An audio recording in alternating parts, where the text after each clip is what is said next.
I'd like to frame the 2 days, particularly our exploration of submodalities, as a kind of research. We understand in NLP the map territory distinction, yeah? That we act out of our maps of reality, not reality itself, whatever it may be. And that those maps of reality are composed of pictures, sounds, and feelings that we generate internally, right? And that's primarily what we're responding to.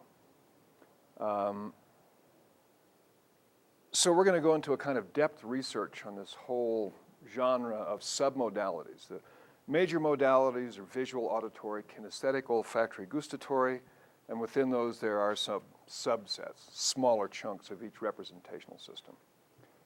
And so our exploration of research is going to take us into the depth of that over the next 2 days. Which brings to mind a quote from Einstein about research. Right? And what he said was, if we knew what we were doing, it wouldn't be called research, would it?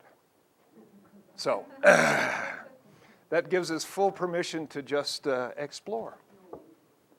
So submodalities, let's get a kind of a working understanding or definition of what submodalities are. What is your understanding of submodalities? I believe that Jan suggested that you kind of read through the material on submodalities and you've had it in your practitioner training. But what's your understanding of a submodality? Aspects or qualities within the modality. Okay, that they're somehow flexible or movable and they can change, and they're within a major genre of representational system or modality. I always say it's a description or characteristics of our modality. Okay, yeah, so the nuances of a various category, right? All right. Other understandings of submodalities? This is, in my language, which is Arabic, I had teaching practitioners back home. It's so hard to find a word that describes submodality. Really? Our language is a language of description and meaning. And to find the right word is really important. So to make it easier for my students, I say it's a description of things that you see, hear, and feel.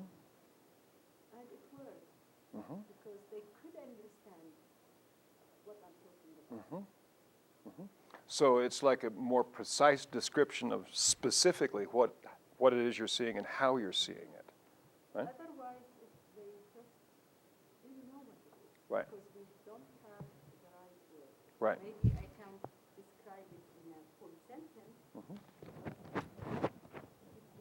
That's what I feel is Right. So it's a linguistic distinction, but I think it's important. It's kind of the distinction, but it's not so much what it is you see, but how you see it, right?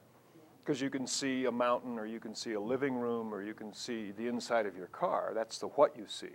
But how you see it, right, kind of begins to reveal this notion the of how that limits us. But I'm sure I could put the sense to them. I want them just to feel it. Once they feel it, they could understand it, what I'm talking about. Okay, great. Well, hopefully during our exploration during the next 2 days, we can come up with some other strategies for you to be able to communicate this effectively to them. All right?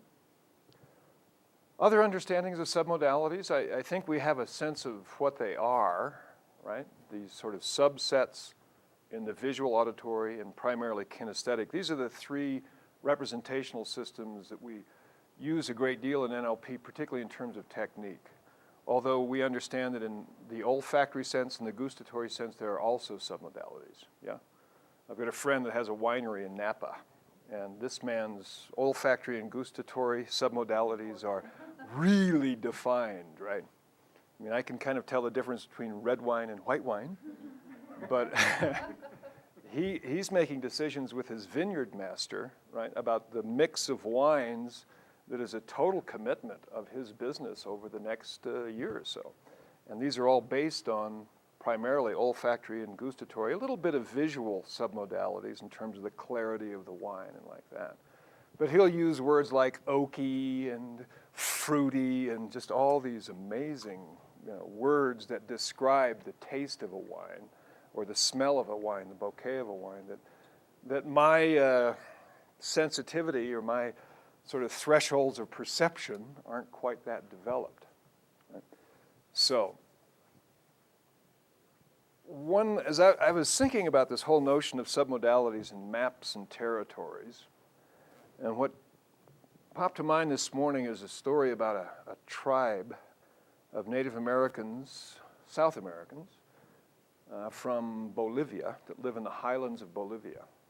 And in their traditional society, they have a custom that the healers in this society, the shamans, are always on the lookout for young children that seem to have the capacity for this kind of work. In a sense, one way to think about a traditional healer or a shaman is they are the NLP practitioners of indigenous cultures, right? And that's one way to define it. What we do as NLP practitioners is we move a person from a less than resourceful state to a more resourceful state. That's the simplest definition of NLP, problem state to desired state. Well, in indigenous cultures, they have different definitions, different words, sort of different history and structure of this, but it's one way to think about shamans or healers in traditional societies is they do the same thing, right? And just like you folks are going through a rigorous training, becoming master practitioners, these indigenous healers go through a rigorous training, right, in the development of their own skills. Well, in this Bolivian tribe, their custom is to, when they identify a child that seems to be oriented in this way, they'll approach the parents and explain the parents understand what's going on with the healers in the society. And it's as if the child enters a kind of apprenticeship. And these are very young children, right at the point of, maybe a year, 18 months. So they haven't had any experience really in the world. These are just beyond babies. And they are given into the care of the shamans or the medicine people, who then take them to a cave up in the high mountains, and they raise them, right? And they raise them without any participation or any interaction with the real world. These kids live in a cave, and they're educated by the shamans of the tribe in everything that they need to know, all the socialization, all the skills and practices, etc. But if you imagine this, you're a child and you grow up primarily in a cave. And so when you're told about the real world, how do you understand it? About when you're told about trees and rivers and mountains and eagles and all of the things that the world has, and you've never experienced it because you're in a cave with these people telling you stories. How do you understand what you're being told? Internally, exactly right. With very limited data, you're creating a map. And they're giving you a description. And you're taking their description and you're making a structure of what it is, what that means, right? So you're making an internal map. Part of the point of all of this is that at a certain transitional ceremony, at a certain age, usually 12 or 13 years old, these children are taken out as sort of an induction into a different level of their practice. They're taken out from the cave on a moonless night, right? And so for the first time, they emerge from the cave, and they're on a high vantage point where they see, what's in front of them is the world, and the sun slowly comes up. So imagine that the only thing you have inside is a map of what you've been told, right? And then what begins to happen on the outside is the sun rises, and for the first time, you see it. You see mountain range after mountain range after mountain range. You can look down into the valleys below you. You see the trees around you, perhaps animals, an eagle, right? The vivid light of the sun, right? You feel the wind against your face. You hear the wind through the trees, maybe the river down in the valley below, and all of this sensory, direct sensory input for the first time flows into your consciousness. Right? Imagine the contrast. And the story goes that one of the reasons that this custom, this kind of initiation of consciousness has persisted is that it brings a kind of humility to the shaman. In other words, they have the unequivocal realization that their map is not reality. That reality is much vaster than anything they can create in their mind. And they get a real clear distinction between territory and map, right? And sometimes I think that's the most difficult thing for us to really understand as we explore the world of our own subjective experience. Because the maps that we have, we rely on them really profoundly. We really do tend to think that the maps internally are, and in fact, they are our reality. But to make the distinction between, well, we have a map and then there's reality, is a very subtle thing. Right? And particularly at the level of master practitioners, we need to be able to have a full appreciation for that. So that when you look around this room and you see the folks in this room, rather than simply kind of presupposing a commonality of sharing the same map, you begin to recognize that each of us have a vastly different map. Right? That our life experiences, just as you were talking about the trees earlier, when you start from the valley and you go to the 13,000 feet or 12,000 feet, the trees change over time because of their environment. We've each had a different environment within which to mature. And what's matured within that environment are our maps of everything. And no two of us have had the same experience, so no two of us have the same map.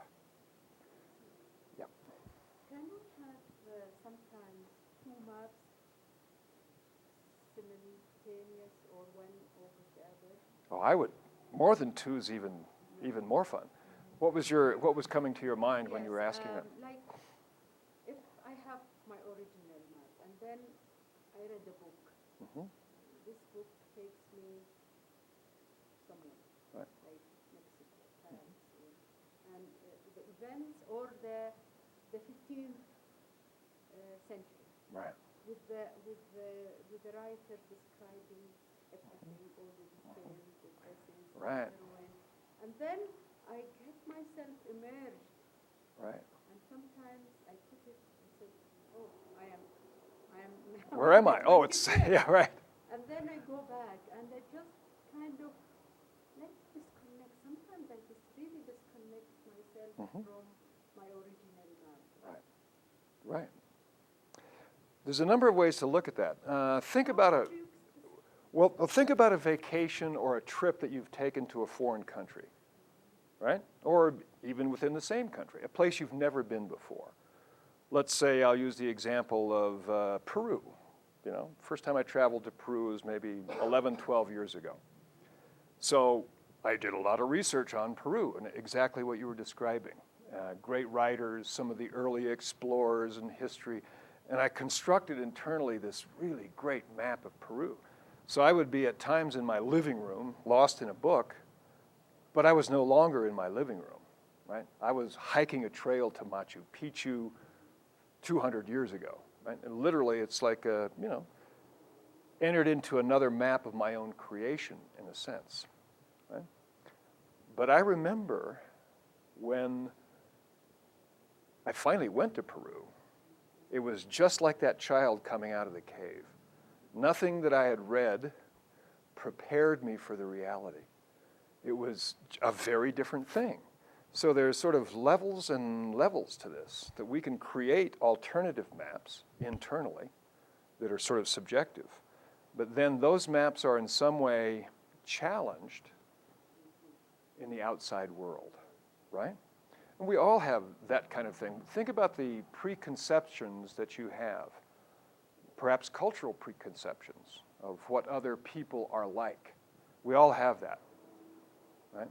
And sure. I just want to say before it disappeared from my mind. Can we say that there is no such thing like disappointment? Sure, we could say that. Because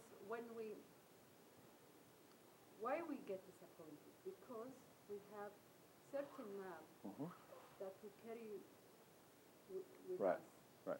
And we are expecting that map. Right, And then we don't find it. right, And oh wow, then I'm disappointed. right. Well, that's an interesting concept. What causes disappointment? Right? How do you get disappointed? And this is a very good lesson for me, by the way. Thank you. Right.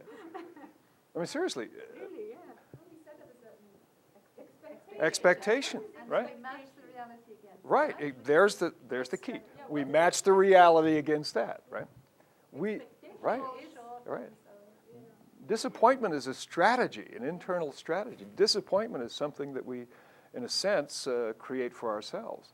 And we generally feel that shock of disappointment when there's a mismatch between our map and reality. Somehow reality lets us down again, right? Right? Because it doesn't meet our expectations or our desires or whatever. Right? Yeah, you know. It's a very good way to experience the distinction between map and territory. You know, if you have the sense that every time you're disappointed, that's not a statement about reality. It's a statement about, exactly, it's a statement about your map. Yeah, good observation. Yeah.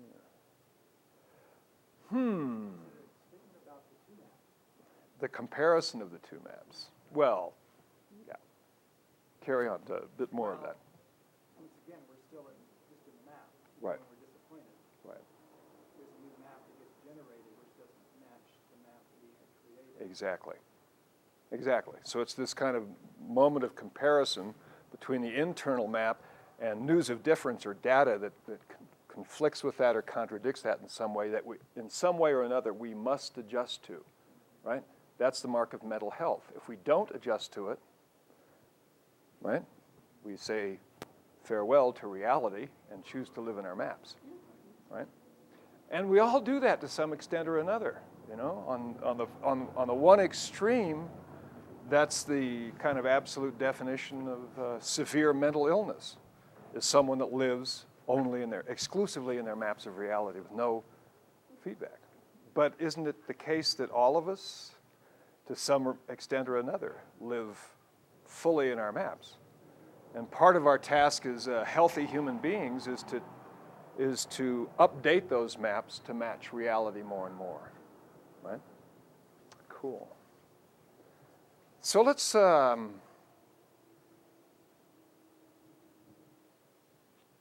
like to make a comment about a research project that was done a number of years ago in New York City.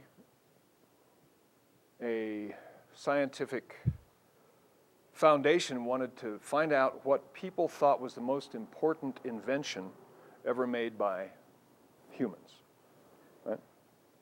And so they hired a bunch of people to go out and canvass the everyday guy, everyday woman on the street and find out what they thought was the most important invention that humans had ever made. So they would knock on doors and people would come to the door and they had a little list and they would ask questions. And the primary question is, what do you think is the most profound or important invention made by humans? And so they were getting the kind of answers that you might expect, like, fire, mastery of fire, or the growth of mathematics, or the inclined plane, or the lever, or the wheel, right? These kinds of answers. And They were beginning to compile their data, and one day a researcher he was somewhere in Brooklyn, knocked on a door, and this guy comes to the door, and he's a sort of your typical archetypal truck driver.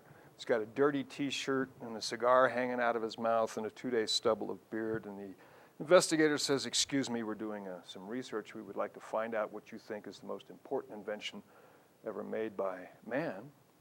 And the guy says, that'd be the thermos. And the investigator says, "The thermos? Why do you say the thermos?" And the guy says, "Well, in the summertime, when it's really, really hot, it keeps things cold. But in the wintertime, when it's really, really cold, it keeps things hot. How do it know?" And I would ask you the same thing of your brains. How do you know that you know something? Well, just like the thermos, how do you know? For example, how do you know that somebody's a friend and somebody's a stranger? How do you know that you trust someone and you don't trust someone else? How do you know? Actually, I believe about the friendship. All right? We've got a sort of pieces that we put together and say, if you've got this and that, you're my friend.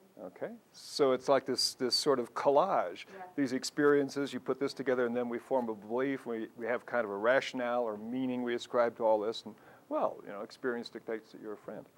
All right, think of somebody that's really a close friend right now. Someone in your life that's a close friend that you trust. All right? Just let that person come to mind. All right? You may have all kinds of associations and history and feeling about this person. Right? But I want you to be really aware of how you're thinking of this person. The question again is back to the how you experience this person. Right? In terms of submodalities, do you see their face? Are you, walking with them somewhere? Are you talking to them? How do you, when you have a memory or a representation of this person, how do they manifest within your consciousness? How specifically do you experience them? Just get a sense of that internally. Whether you're associated and you're seeing them again, or do you see yourself with them over there, or, and kind of a little submodality exploration. Is it a color image? Is it black and white? Is it a movie? Do you hear their voice? And if you do, are there qualities to their voice, the pitch and the tone? That kind of thing. Just be really aware of how you experience your friend. All right? Kind of inventory that and remember it. Okay. And then set that experience aside for a moment.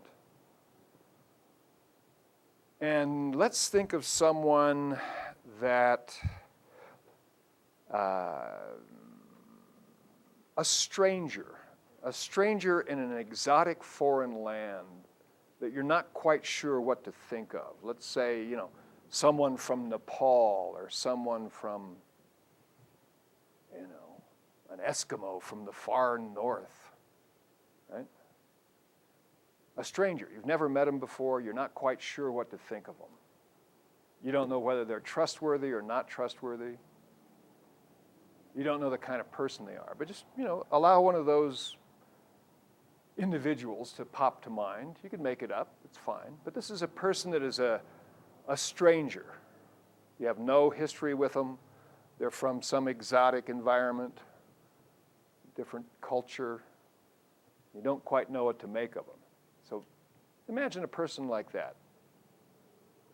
And again, notice how you think of them. How? How do you represent them?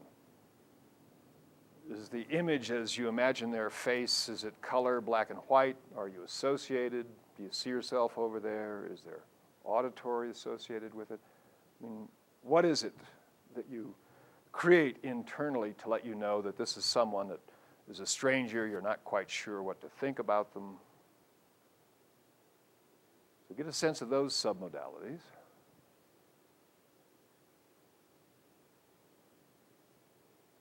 All right? And then what I'd like you to do is a comparison between the two, between the friend and the stranger. And I want you to discover which submodalities are different, particularly location. Right? In the theater of your mind, if you think about them both at the same time, more or less,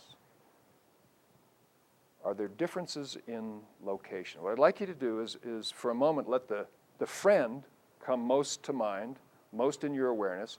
Then I'd like you to take one hand or another and kind of point to where you experience that image or that representation of your friend. Where you experience that in the theater of your mind. Is it behind you? Is it above you? Is it to your left? Is it below? Is it to your right?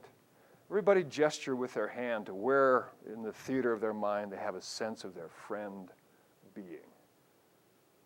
All right? Great. Everybody's got a sense of location of friend. All right, now with the other hand, I want you to gesture to where the stranger is.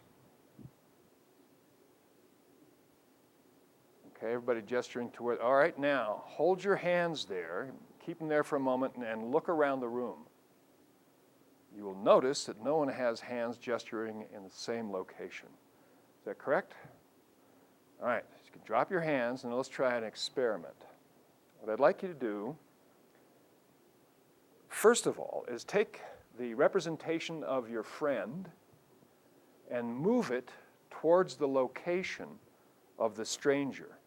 And notice what happens to your feeling response to doing this. It's a very subtle internal shift, but I want you to begin to move your friend towards the location of stranger. See if you can begin to experience it in exactly the same location with exactly the same other kinds of submodalities. And what happens when you do that? It feels uncomfortable. Feels sad, okay?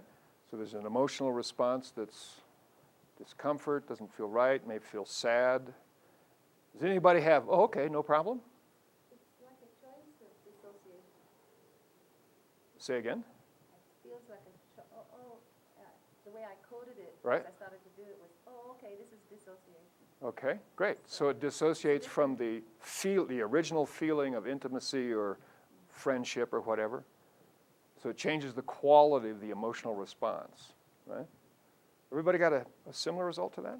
Anybody counterexample? Okay, sort of a degree of anxiety. Often people feel like a sense of it just doesn't want to go there, it doesn't belong, right? Well, that's exactly it, right? Even right when you said it, just to try it on Right. almost like two magnets Right, that you don't match.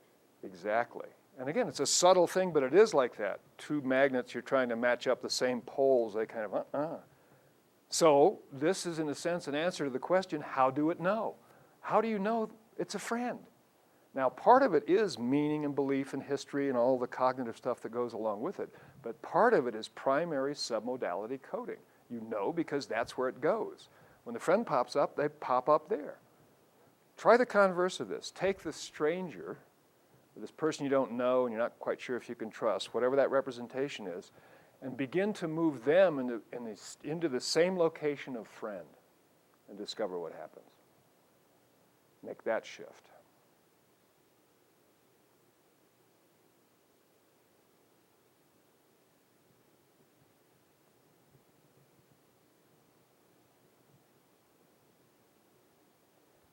So what goes on when you make that exploration, that little piece of research? Sense of relief, okay? Feels okay to be able to do that, all right? Say again? Discomfort, not quite sure that you want them that close or there's some other qualitative, I don't know about, okay? Of discomfort. Okay, doesn't quite fit there, right? Just the feeling of curiosity. Aha, great. All right. And yours was a feeling of, Yeah, actually, it's part of my pattern because I tend to build rapport very quickly. I've been to lots of different cultures. right. So your description at the beginning threw me a bit. Because Right. you were saying going to different cultures. I love doing that. Right.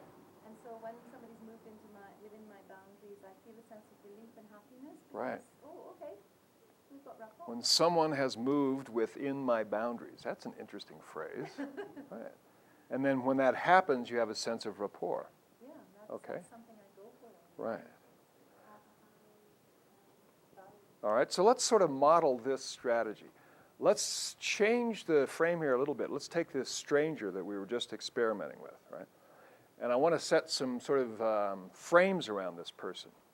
Let's say that they are a stranger, you don't know them well, but let's say that all the ecology requirements are satisfied. In other words, that ultimately you know this is going to be a trustworthy person, this would be a fine person to get to know, right? It'd be like an adventure to really get to know them better.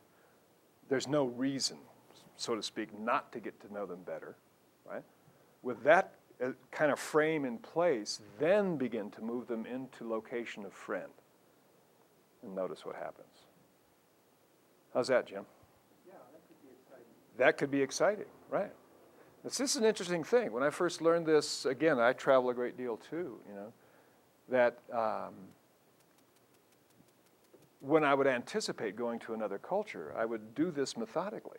I would notice if I was making any real distinct submodality differences between the people I anticipated meeting and the people that I, knew as friends here. And if there were, I'd map across. So that by the time I got there, I was predisposed to be open to and responsive to these folks, rather than going through the kind of lengthy process of the conversion through experience of a stranger to someone that you could trust and be a friend, right? Just sort of streamline the whole process. I just realized when I was doing it that, like from what you just said, Mm-hmm. and that this is where I hold friends, this is where I hold people in that kind of holding pattern. Right. People who I've gotten some signal that I'm not going to, they're in a totally different place. Right. Like when all the stuff you said already to me was relatively safe, so they're Yeah. still here. Yeah. But it's until they get to be friend or I get to know, like basically I realize till they have a voice, Right. then they go here. When they have a voice. I know. Interesting. It is. And that was when Megan went here, she lost her voice. Lost her voice. And I was like, wow, that was in it. So there's an auditory component there that when it shifts to friend or trusted, suddenly there's a whole new representational systems there and they have a voice, right? And if you don't quite trust them, then they don't yet have a voice. Yeah. Right? Now that's interesting because we use these phrases, and it sort of linguistically makes conversational sense. It's as if the people that I don't trust in my life that are strangers, they really don't have a voice in my life. And that's a kind of a thing you might say to somebody. But it reflects a specific submodality coding. Literally, they don't have a voice in your map of the world. And as soon as they have a voice, then they've entered your sphere of comfort or your boundary. Right?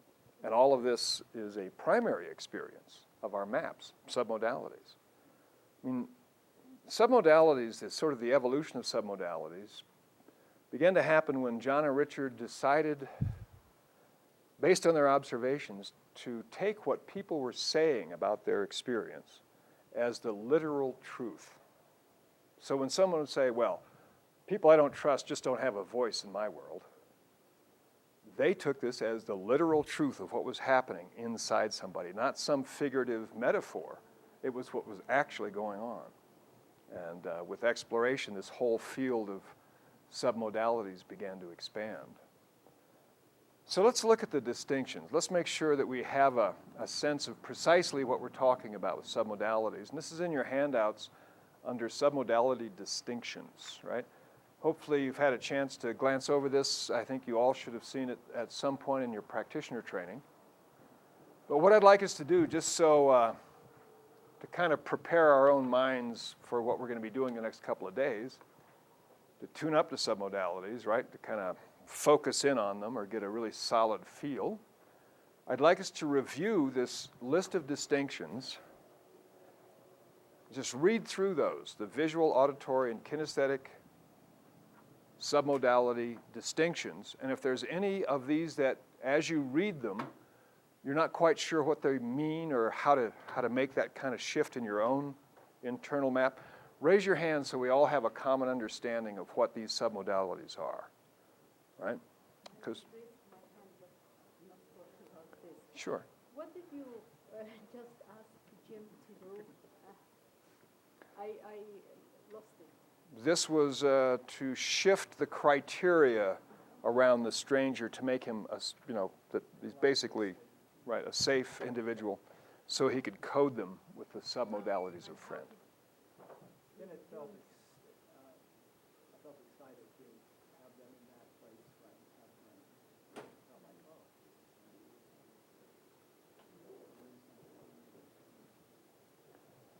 oh. Okay, let's glance through our little submodality distinction list here. Basic submodalities.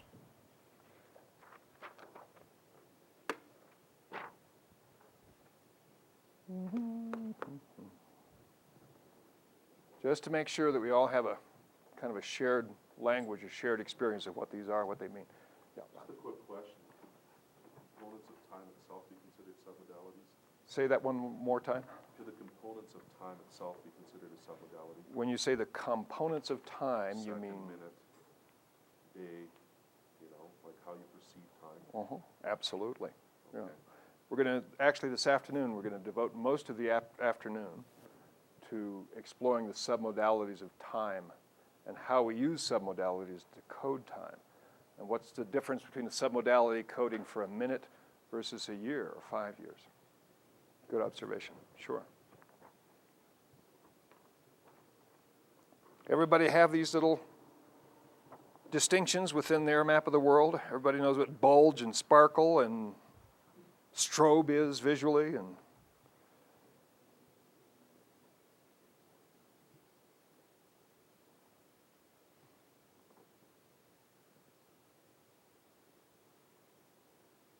I think for me, I have to learn a lot about visual. so you, Learn about having internal visual. External visual, I'm fine, but internal visual, because I'm primarily kinesthetic and auditory. now that's an interesting statement. External visual, I'm fine. I can make all kinds of external visual distinctions, right? But I just can't do it on the inside. Lovely belief, isn't it? Interesting. It's a belief I used to have. Yeah, right, a belief I used to have. Yeah. Earlier this morning I had that belief, and I no longer have that. Yeah, I think you still. Well, part of this, what Ann may be talking about, let's explore this. It's not so much that you don't make or have those internal visual distinctions. It's simply that it's kind of like you're less powerfully aware of them than you are of the external distinctions.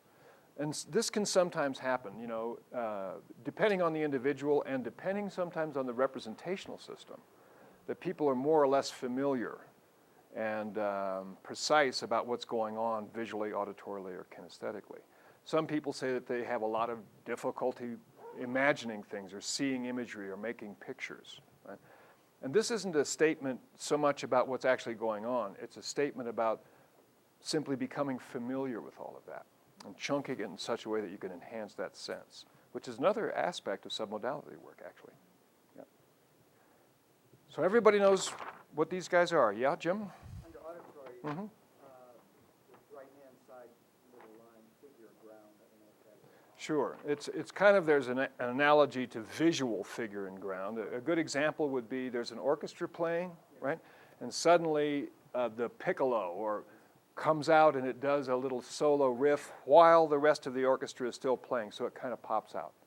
Or another good example is you're at a party, a lot of people, a lot of background noise, you walk in and your friend is all the way across the room, but you're so tuned into their voice that even though this noise is going on, their voice kind of pops out of the background. Or one of these motorcycles going by periodically. Figure ground. Yes? The kinesthetic, number 3, the second line, Mm-hmm. emotion, feeling, or this So we're down to a value of meta feelings about something. That one, number 3. Number 3, yes. Great. Second line. Mhm. Feelings or Visceral. visceral. Right. Something Your like that. gut feelings is a way to say it in English. This is a major distinction that we need to really be aware of with submodalities. Kinesthetic submodalities, and this is kind of a linguistic thing. We talk about kinesthetic, so we kind of think about feelings or sensations. But in the realm of submodalities, what we're talking about is primary sensory input. So there's 2 types of primary kinesthetic awareness. The first are tactile senses. Like I can tell the difference here between Henrik's, the sole of this sandal is very rough texture, whereas this paper is very smooth. And what tells me that is the experience of my fingers, right? My fingers, the kinesthetic skin senses can give me information about that. Skin senses can give me information about temperature, moisture, a lot of different specific primary kinesthetic input. The other type of direct kinesthetics are called proprioceptive senses, and this is the feeling, the muscle sense of what's going on inside your body. So if you become aware of your legs right now, one leg or the other has more tension in it, or you can feel them equally balanced, right? This is kind of your sense of your own body's movement through space. If I lean forward, I'm aware that there's more pressure internally, a muscle sense, right, on my right leg than my left. At the end of the day, sometimes you get a little tension in the neck and you feel that as a primary sensation, right? So proprioceptive senses are muscle senses, and the tactile senses are primarily the surface of the skin senses. Those are useful for kinesthetic submodalities. But feeling states like anger, happiness, sadness, joy, those generally you feel them kind of in the right here in the central part of the body when you feel happy, you know. Those feeling senses are meta feelings. They're evaluative emotional responses to other submodality shifts. For example, friend and stranger. When you think of the friend, right, you have certain submodality codings. You've got location, maybe brightness, proximity. Those are submodality codings. But then you feel friendship, or you like this person. There's, you know, some kind of emotional state. That is a meta feeling, right? Some kind of emotion or feeling state. And those emotional or feeling states are the result of other submodality changes, right? Is that, I want to make sure that we're really clear about that. Okay? Especially the meta feeling. Great. Let's take a friend, a close friend. Think about them being right here, and they reach out and they touch you, right? You could imagine the feel of their hand on your shoulder, right? Someone that you really, really like being around. And you have a feeling response. What does it feel like to imagine seeing your friend and feeling their touch? How does that feel to you? Okay? All right, so that feeling good is a meta response to imagining them being here and close, and they can, you know, touch your shoulder. All right, now try this. Take the same image of this friend and begin to move them further away, right? And as they go further away, the image turns to black and white, right? And it gets further and further until it's way, way off over there. And what is your feeling about them when they're way, way off over there? And black and white, like a little teeny photograph. Right, now that feeling of emptiness, right, is very different than the one when they're up close, right? That is a feeling response or a meta response to these submodality changes, right? So the way that we structure the map, our submodalities shift, and then we have an emotional response of like or dislike or whatever it might be. And those emotions or feelings that we have, right, in terms of submodalities, are not going to give us useful submodalities because they are a response to other submodality shifts, right? And when you do submodality work, We want the precision of each system. And in the kinesthetic system, what are important in terms of submodalities is what you experience with your tactile senses, right? And with your muscle senses, what your body's actually feeling, not the emotional response.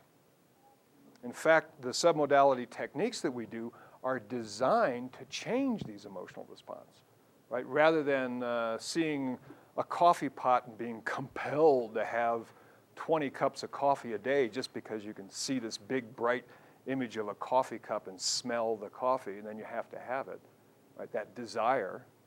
You use submodalities with the swish and other patterns to change the way you feel about it so that it's neutral or something like that. Right? This takes me away to a friend of mine who had through an accident, and she's paralyzed from the waist down, Mm-hmm. which means she doesn't feel the muscle in her leg anymore. Okay. like her hips. Mm-hmm. So if she wants to just imagine she's feeling them, Mm-hmm. would she use her past submodality about them Mm-hmm. and just live them? I would think that would be one way that she could do it, if she can access those kinesthetic memories, right? Yeah. All right, back to our little sheet here. Any other questions about these? That major distinction between feelings and kinesthetic submodalities is important. Yeah, Bob. Quick question that I have is, how is criteria associated with submodalities? Like making a judgment about something like that? You're jumping ahead of each one of your questions. Tomorrow we're going to be doing a specific exercise, changing criteria using submodalities. So we'll explore that at length. Okay. Cool. Yeah, Michael. Just a brief question in terms of kinesthetic. Mm-hmm. In sports, we know, let me say, a fourth sense, which is called, in short, vestibular or staticodynamic, which is this balance sense in the middle of Okay, the ear. sort of the inner balance sense. Yeah, Right. yeah. Is this relevant in terms of Well, in terms of what we've got here, I would link it most to the proprioceptive sense. The proprioceptive sense is the awareness of your body in space, right? Now that might be weight on a foot or you're out of balance, right? And there may be more precise ones in terms of the inner ear and like that, right? For example, a guy that's a gymnast or any kind of athlete has a very finely tuned proprioceptive sense. They know exactly where their body is in space at any given time. Right? Okay, here's what we're going to do for the next, let's say, 15 minutes. We're going to get together in groups of 3, and we're going to start with some, pleasurable memory. A time we were at the beach in Hawaii, right? Or whatever's enjoyable for you. So if Ron and Ann are my partners, we each come up with a, pleasurable experience, something that you do that you enjoy, and then you notice how you represent it in terms of submodalities.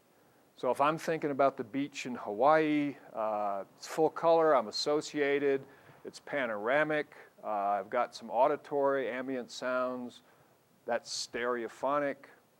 Let's see, kinesthetic, I'm aware of the warmth of the sand on my feet and the feel of the ocean breeze as it blows in.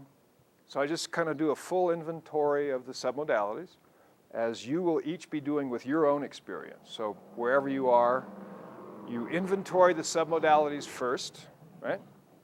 And then what we're going to do is we're going to go kind of round robin, round the circle here. We're going to look at these submodalities and we're going to find the one that is the most unusual to us, right? Or the one that we don't use the most, so to speak, right? So if I look at it, I could pick a visual one and I could say density, which means graininess or pixels, right? That's a submodality distinction that I don't seem to use a lot normally. So I'd have that and then I'd say, okay, we're going to do some research on graininess, density, right?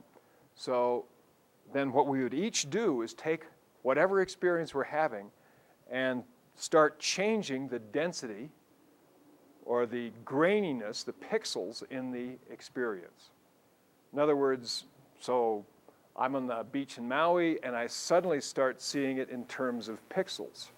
I start seeing, you know, it's like one of those photographs that you see in a newspaper through a magnifying glass. And I start doing that, and what I'm going to be aware of as I do this exploration is the following. These three things. When I change one submodality, in this case density, do any other submodalities shift? And as I try that and I make it more pixelated, so to speak, I immediately, in my experience, I lose auditory. The auditory just goes when I do that spontaneously. So do any other submodalities shift? And do my feelings change in intensity or quality? In this example, when I play with the density of the image, the more pixelated, kind of the less dense it is, the more dissociated I feel. So that's a way for me to dissociate if I wanted to. And as I'm doing my exploration, my partners are doing exactly the same thing with their memory, with their pleasant experience, to see what effect it has on them. So, right, I've got my experience. I say, okay, let's all do this one, and we'll all do that, and then we'll briefly share what our experience was of changing just that submodality with these questions as a guideline. Other submodalities shift, feelings change in intensity or quality, and this question, where might it be useful? So, if I dissociate, gee, I could take an unpleasant memory that's makes me feel bad because I'm in it, and I could make it less dense. That'd be a good way to dissociate. So I'm trying to find some application of where this shift might be useful. And as we go through this, I want us to also, in our little exercise here, to try some auditory and kinesthetic ones, right? So it'll be an exploration one after another. We've got our pleasant experience. One person says, okay, let's all try this. We all try it, discuss these questions briefly. Then we go around, and Ron would come up with one. So, Ron could look down and say, okay, let's do an auditory one. Let's do symmetry of the sound. And then we all explore that one, and then a little discussion about that. Okay? This is a way for us to discover a couple of things. How submodalities are linked, right?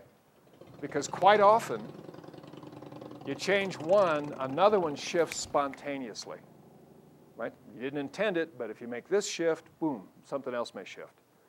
And quite often, your feelings are going to change. They're either going to intensify, right, like if it gets closer, or they're going to change in quality. And something that started off being pleasant could end up being humorous or overwhelming. All right? So these are the kinds of things we want to explore by just changing these really relatively minute maps or components of our map. What kind of effect does it have on our experience of our maps of reality? So we're going to take, let's say, a 15-minute period just to tune up to this. Any questions about this? We'll do this briefly for 15 minutes, and afterwards, quick discussion, and then we'll take a break. Okay, get together. Within the group or with the coach? It doesn't matter, actually, however it works out. Let's see if we need to put it together in groups of 3.